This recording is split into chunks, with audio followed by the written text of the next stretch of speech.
Roma, el corazón del mundo antiguo, una civilización que dominó mares, tierras y culturas bajo la promesa de orden, poder y grandeza. Pero detrás de las columnas de mármol y las túnicas doradas, también existían sombras, sombras de locura, de ambición desmedida y de placer sin límites.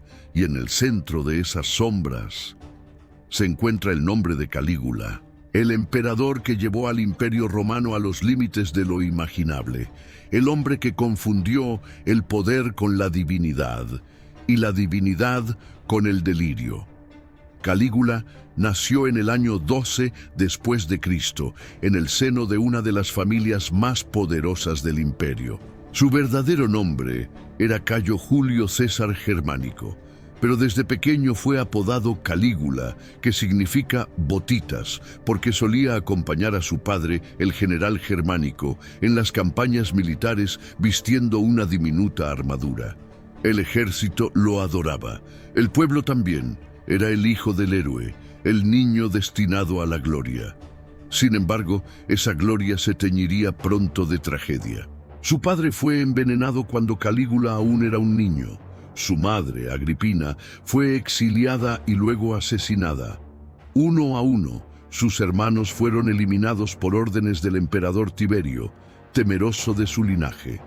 Calígula creció entre la sangre, el miedo y la traición. Y cuando finalmente heredó el trono, tras la muerte de Tiberio en el año 37 b.C., el pueblo creyó que Roma volvería a tener un líder justo, noble y digno del legado de su padre.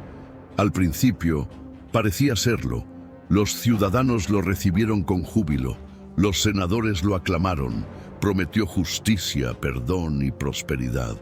Roma respiró aliviada, pero lo que vino después, nadie lo pudo prever. A los pocos meses de su coronación, Calígula cayó gravemente enfermo. Durante semanas, su vida pendió de un hilo. Cuando finalmente se recuperó, algo en él se había roto. Los registros de la época, especialmente los escritos del historiador Suetonio, aseguran que su carácter cambió drásticamente. El joven amable y sonriente se transformó en un hombre paranoico, cruel y profundamente inestable. A partir de ese momento comenzó su verdadera metamorfosis, de emperador querido a tirano temido. En su palacio del Monte Palatino, Calígula convirtió las noches en espectáculos de excesos inimaginables. Banquetes interminables donde el vino corría como ríos, los manjares eran servidos en copas de oro y las risas forzadas de los senadores intentaban ocultar su terror.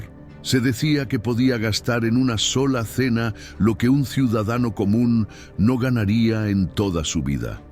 Pero la extravagancia no era lo más perturbador. Eran sus juegos privados. Calígula seleccionaba a los invitados más influyentes de Roma, senadores, nobles y sus familias. Durante el banquete, elegía al azar a las esposas o hijas de los presentes y las llevaba a sus habitaciones, ante la mirada impotente de todos. Luego, regresaba y describía con detalle lo ocurrido, como si fuera una demostración de poder. El mensaje era claro: en Roma solo había un Dios, y era Él.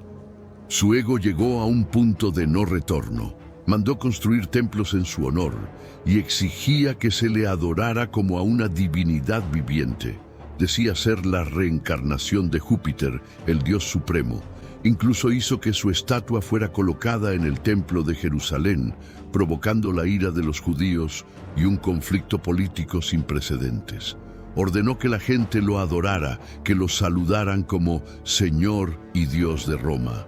Quien no lo hacía, simplemente desaparecía.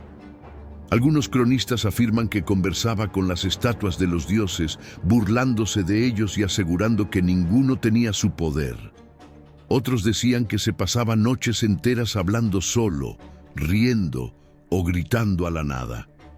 Para Calígula, la frontera entre lo humano y lo divino se había desvanecido. Y en su mente, él era el centro del universo.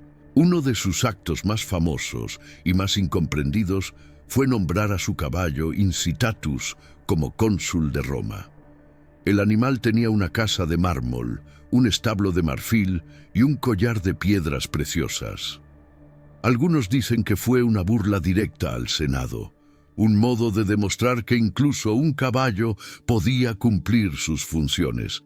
Otros creen que fue un signo de locura total. Sea cual sea la verdad, el gesto resume su reinado. Un hombre que ya no distinguía la sátira de la realidad. Calígula disfrutaba del miedo ajeno. Organizaba ejecuciones públicas solo para ver las expresiones de los condenados en sus últimos segundos de vida.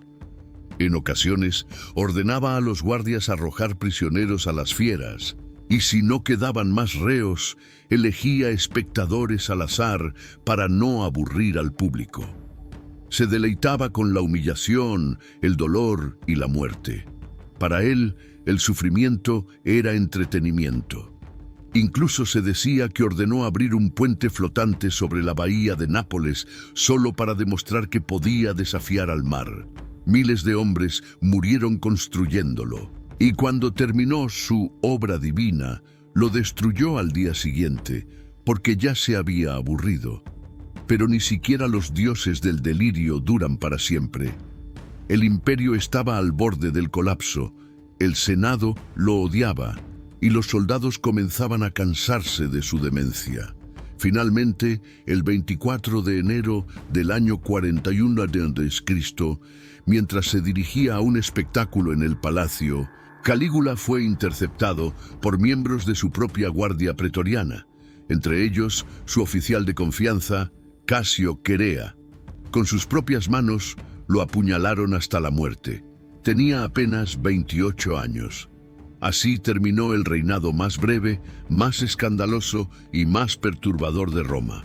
Calígula fue más que un emperador loco. Fue el reflejo de lo que sucede cuando el poder ya no tiene límites, cuando el miedo reemplaza al respeto y cuando un hombre deja de verse como humano. A puertas cerradas, Calígula creó su propio infierno. Un infierno cubierto de oro, vino y sangre. Y aunque su cuerpo fue enterrado y su nombre borrado de muchos registros, su sombra sigue viva en la historia. Porque cada vez que el poder cae en manos de la locura, el eco de Calígula vuelve a resonar en el corazón del imperio.